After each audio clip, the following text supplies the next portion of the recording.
You found yourself on another episode of Locked On Bulls. On today's episode, me and Pat are going to talk about Jevon Carter's comments on joining the Chicago Bulls in an interview with CHGO Bulls. We're also going to predict the first week of the Chicago Bulls schedule. And is Jerry Reinsdorf selling the White Sox? We'll talk about all that and more right after this.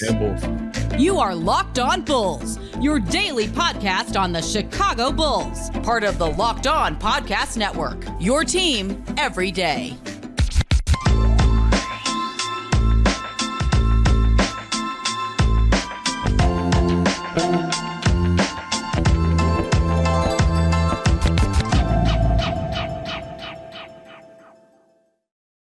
Thank you for tuning in to Locked On Bulls, member of the Locked On Podcast Network. We're your team every day. Today's episode is brought to you by Birddogs. Go to birddogs.com/LockedOnNBA or enter promo code LockedOnNBA for a free white tech hat with any purchase. You won't want to take your bird dogs off. We promise you.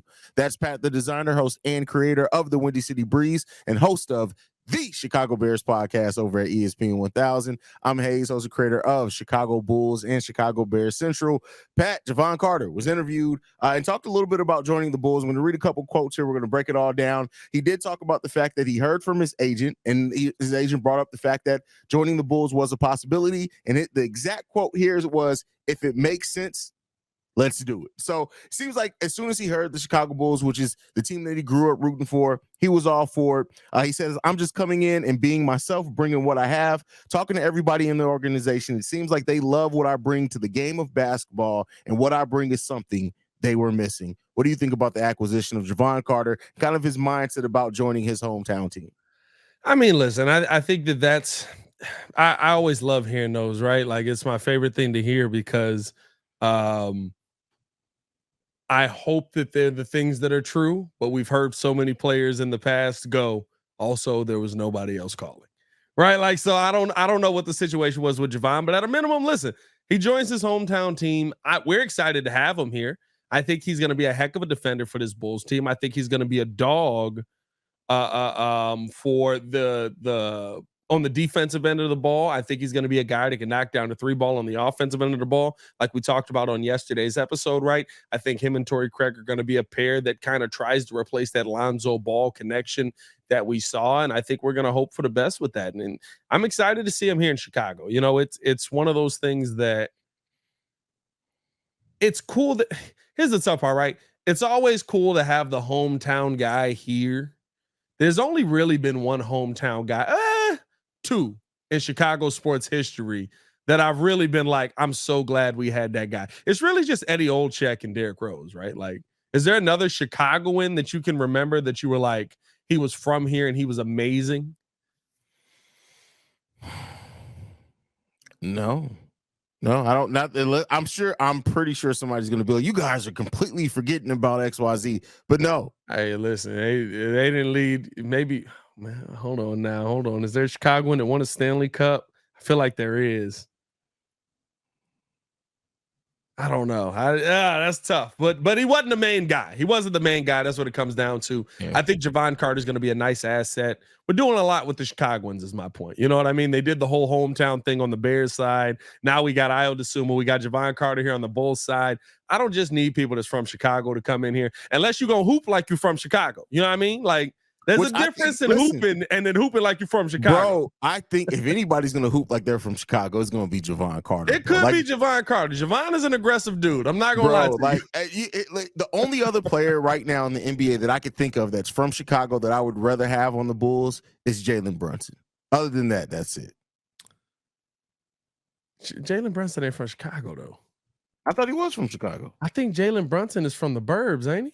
Jalen Brunson, I think, was from Zion. I think he's up from by me. He is up from by me, actually. Now that I think about it, he's absolutely from Lake County. No, well, then that's I watched this man play against us. Did he just move up there to go to high? Because there's a difference. People move to go to high school somewhere else. No. Did he grow up in the city? Well, that I don't know. I know that he went to high school. I believe he went to he went to Stevenson. Yeah. So he definitely grew up in Lake County area. Okay. Well, he played in high school in Lake County area. I don't know where the family's originally from. I don't know where he grew up in as a kid, but I know in his high school years, he was definitely up there by us because I remember watching him and being like, and he might be a little small to make the NBA. He grew up in Jersey until the 6th grade. So we can't take credit for him. That's pretty old. He was Chicago. Yeah. Where's your formative years? That's years of high Jersey. school. Formative years of high school to me. Listen, if you're up until the 6th grade, you're in Jersey. I can't give you from Chicago. Here's the thing, right? This is how it is for me. How much of your music is from your high school days? Nah, see, I've come from a musically inclined family, so a lot of it's from before then, bro. Yeah, me too, but still. Yeah, so I was hoping somebody would agree with me on that. Because think 6th grade is what, 12? 6th grade is 12, yeah. So you 6 more years until you're technically an adult. No, he's not from Chicago. Yeah, bro. You can't get that's that. tough. We claim Kevin Garnett. Because he's Kevin Garnett, bro. That's a little bit different, bro. Like that's a little bit different. So we can claim KG for that year in Farragut.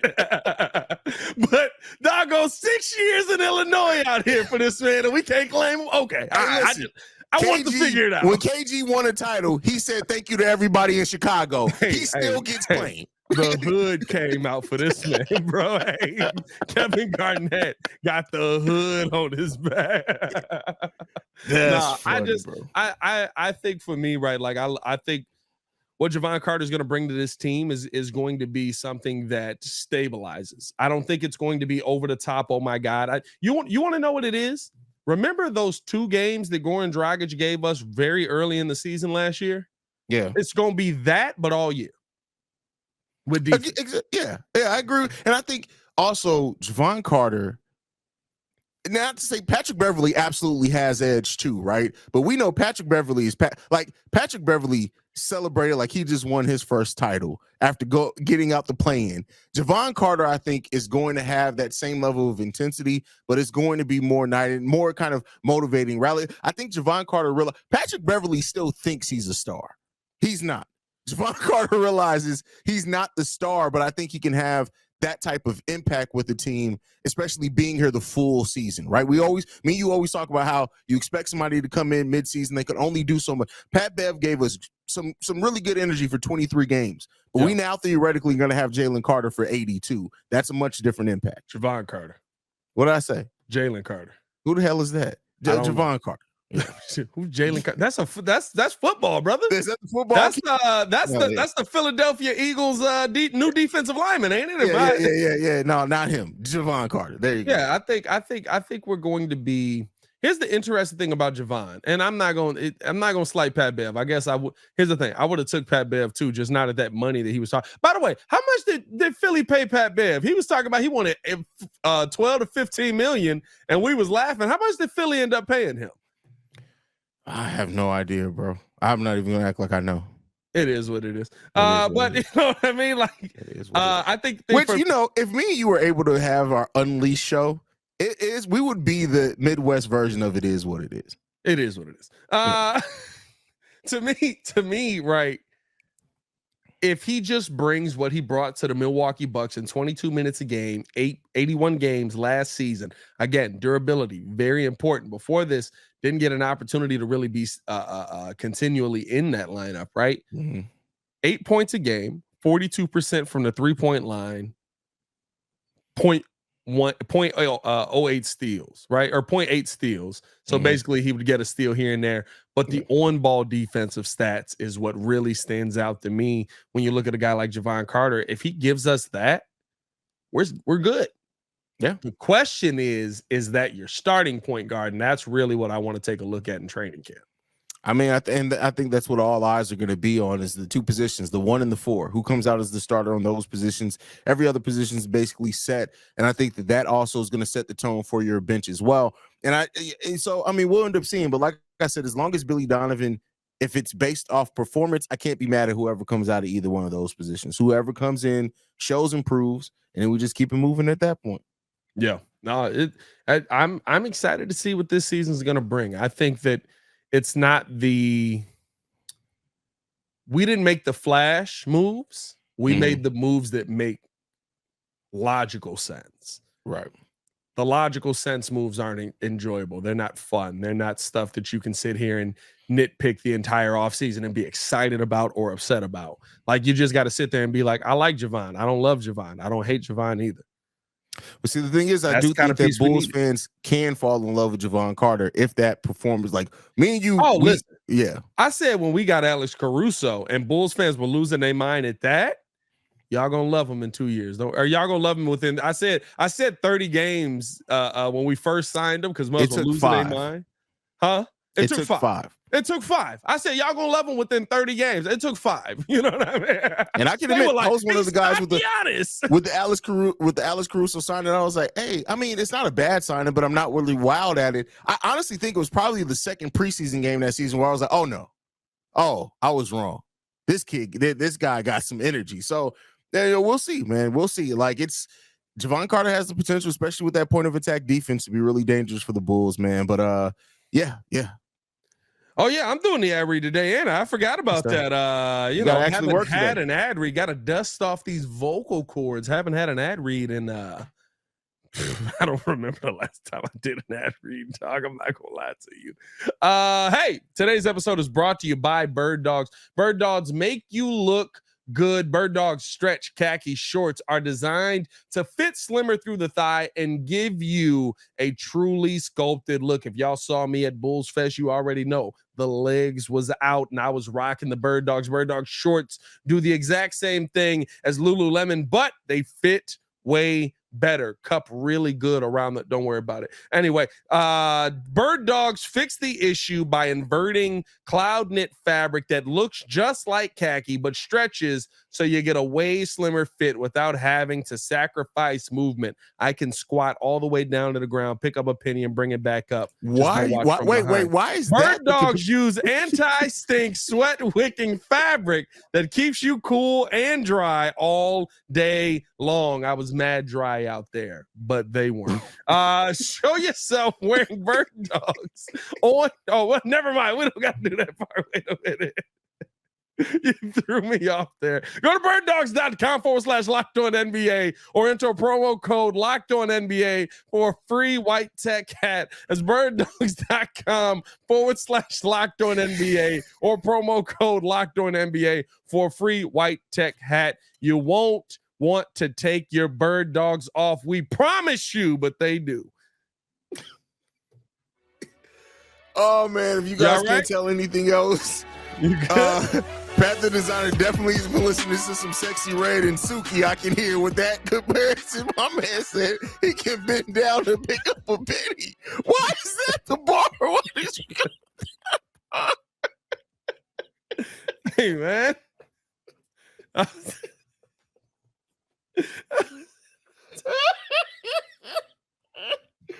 Oh man, I was in my town thugging with my rounds. Genuine tears, bro. That's hilarious. Oh man, I'm sorry.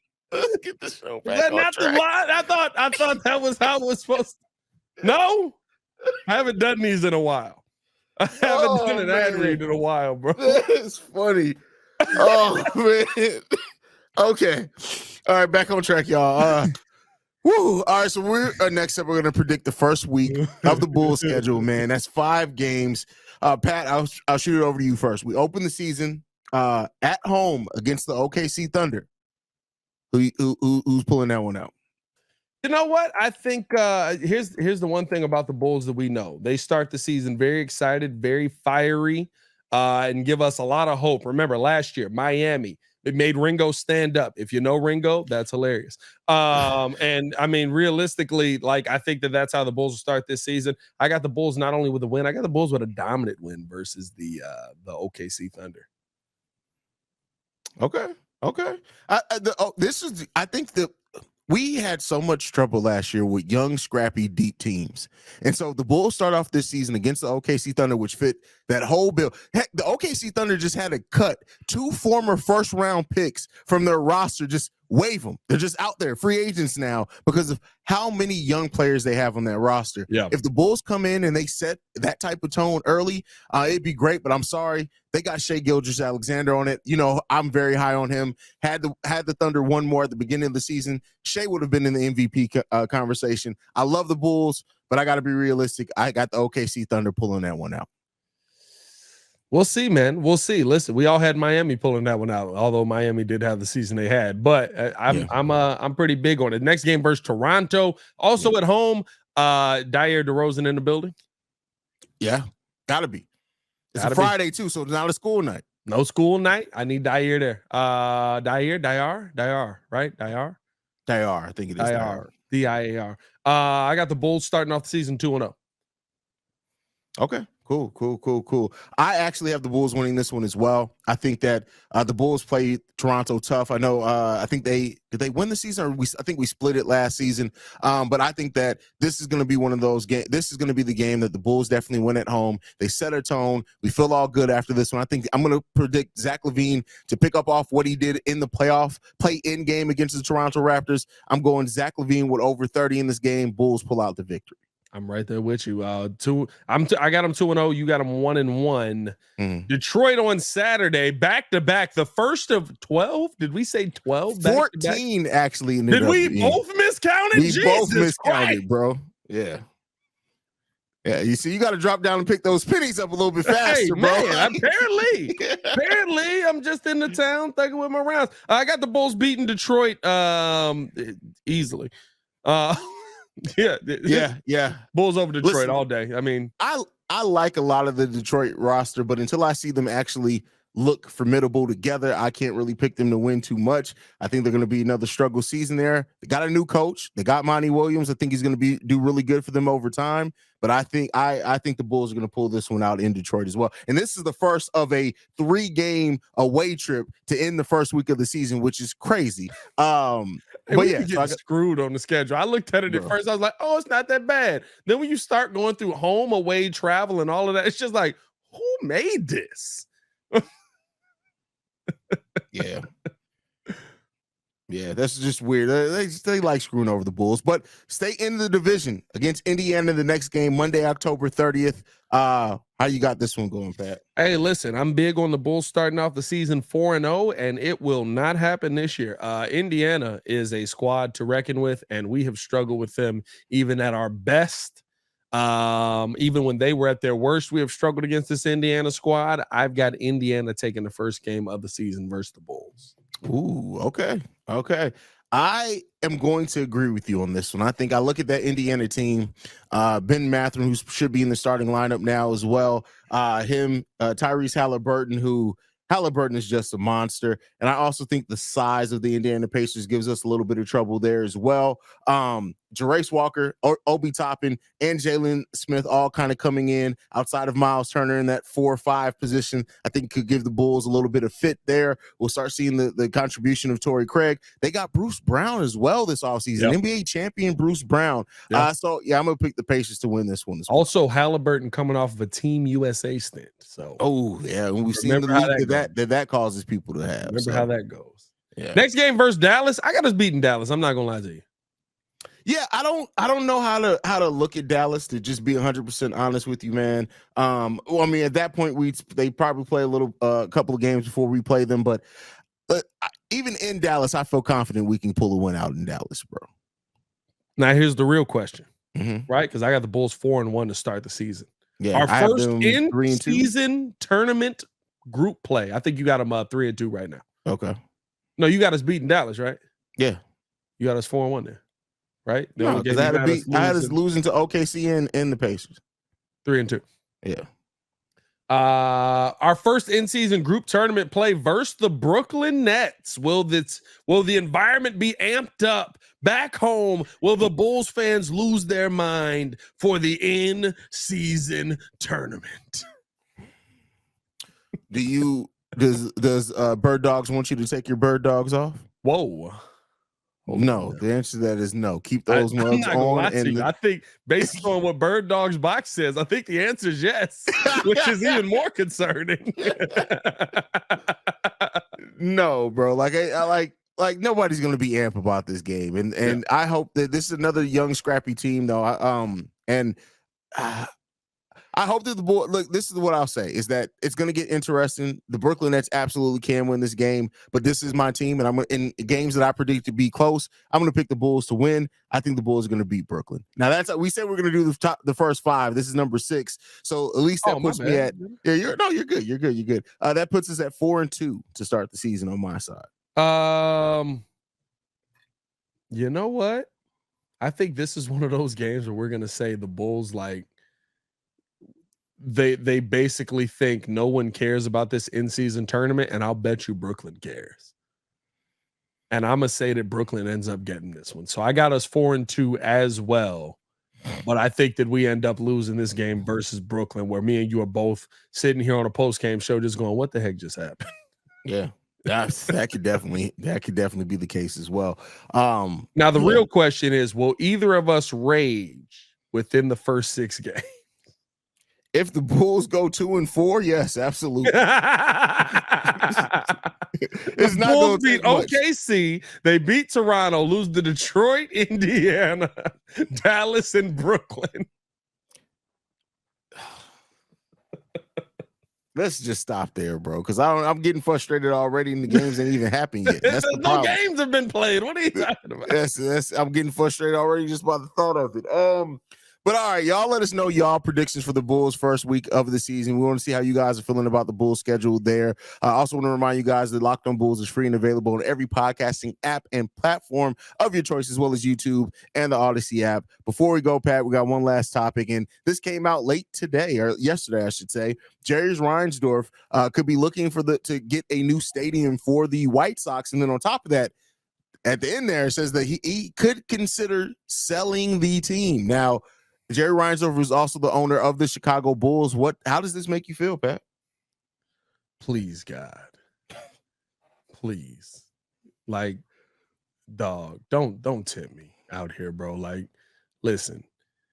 As far as leaving guaranteed rate, I don't know, right? Like, because first off, it's the sale still.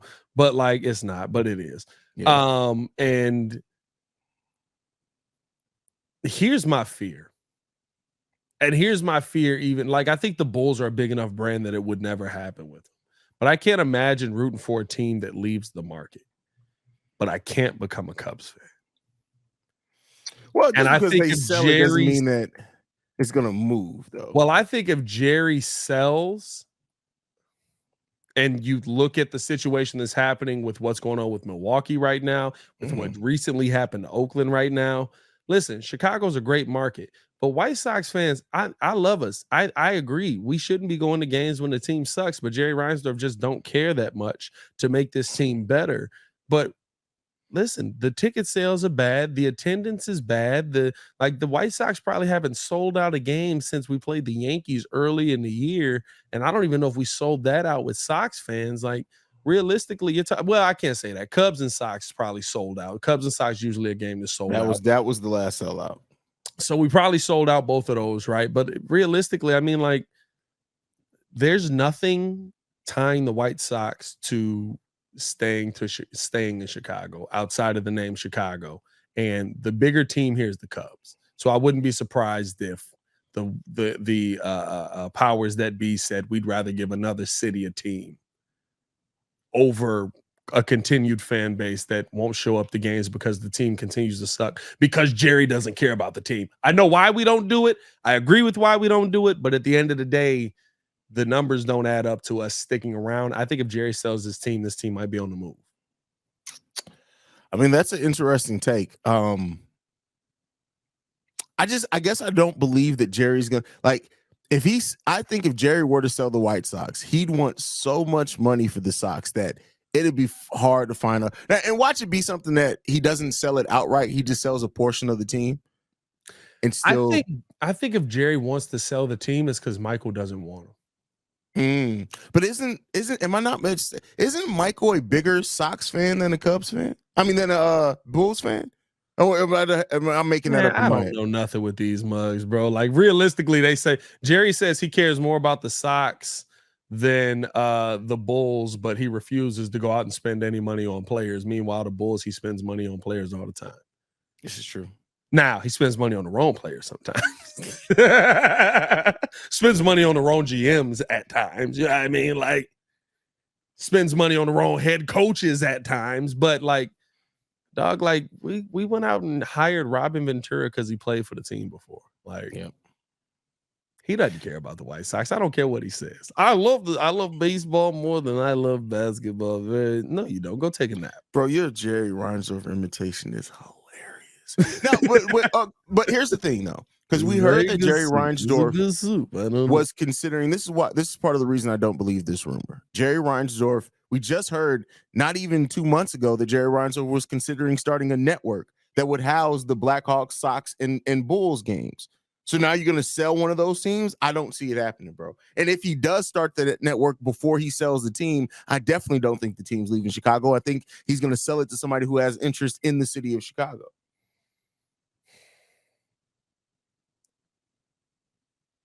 Here's the tough part, right? And I think recent history has screwed up our perception of it. I don't know what Jerry likes anymore. I don't think Jerry knows what he likes anymore. He likes soup. But I don't know, right? Like, if we're being realistic, Jerry Reinsdorf is already in the Hall of Fame for, I want to say, for baseball and basketball. Maybe not baseball, but for sure basketball. I don't know if he can get in for baseball yet because of his contributions to it, which tells me at a certain point he loved being a part of the winning culture. But it also was at a time where he had all of the control. I don't know what Jerry like. Realistically, it just feels like Jerry cares about making money, which is fine. Listen, at the end of the day, as somebody who wants to make good money, this is a business. It just so happens that the business that I'm in is influenced by him winning. But I get why you want to just make more money. And it's like he said, guess what? Second place sells more. Second place keeps fans in the stands. Second place keeps people coming back. Hope sells more. It does. And that's why you never see him spend the big amount of money to go out and win championships. Because realistically, yes, I could win those championships, but as soon as those championships players are gone, the hope is gone. But if I got those next level players that maybe get you there, there's hope. I'm going into the last 3 White Sox seasons with hope. I'm done hoping. I hope he sells. People are going to naturally ask, could this mean that he also could be opening to selling the Chicago Bulls? I have my thoughts on that, Pat. What are your thoughts on the possibility? I really believe he loves the Bulls more than he loves the Sox. I don't care what he says. Okay. Because reason why. Now, granted, Mike was a part of this. Pax is a part of this, all of that. The second the Bulls weren't selling out every game, a change happened. We sold out years we were terrible. Yeah. We sold out in seasons that we were god-awful basketball teams. Mm-hmm.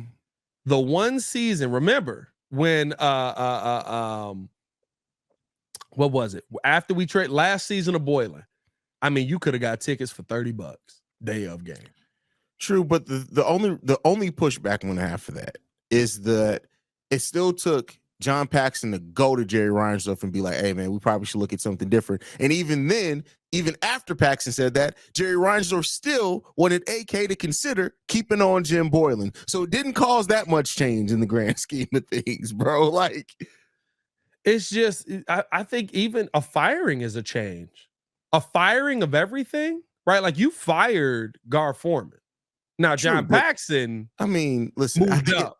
At that point, it was time for Gar to go. Like, Gar and his Muppet face. It was time for Gar to go 5 years early.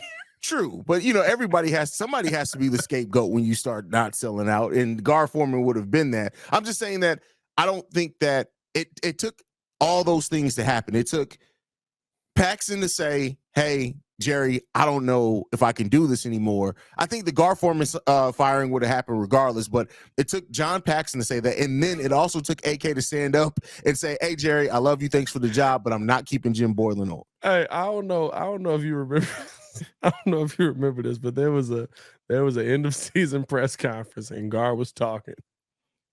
And in the press conference, you could like visibly see. You couldn't like it wasn't actual active movement, but like you could see like the actual space being created between Pax and Gar. Like, nah. Yep.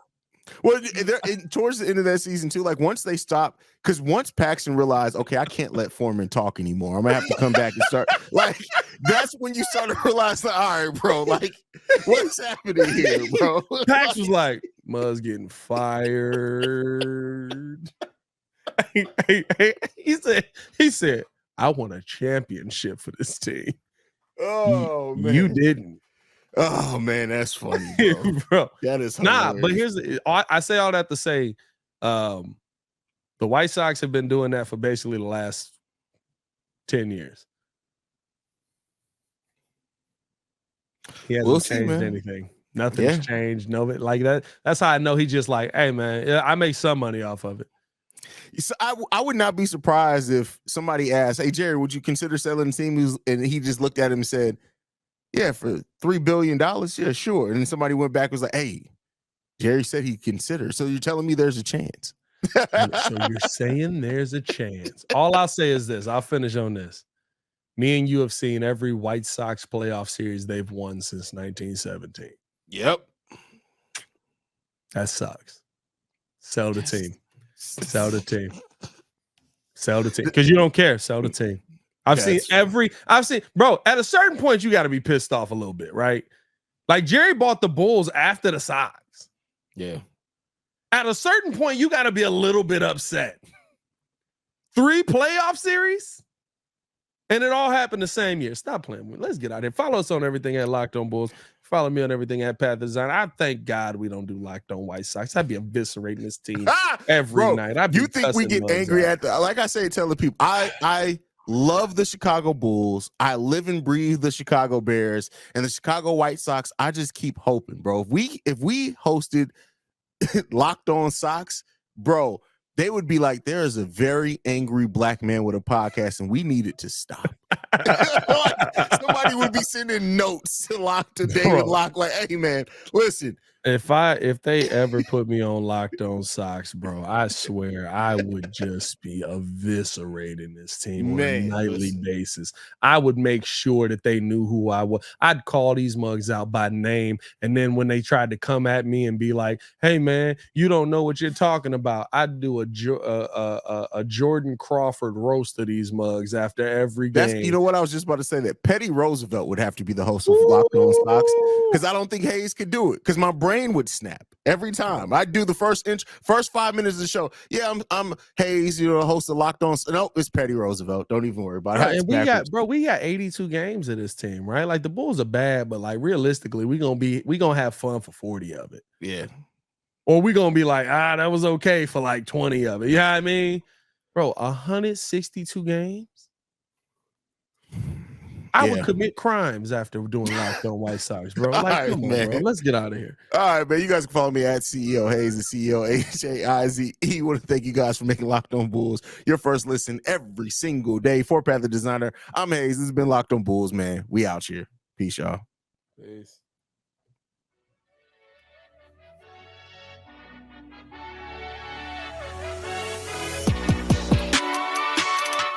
In later news, angry podcaster takes out 7 banks after watching a White Sox game.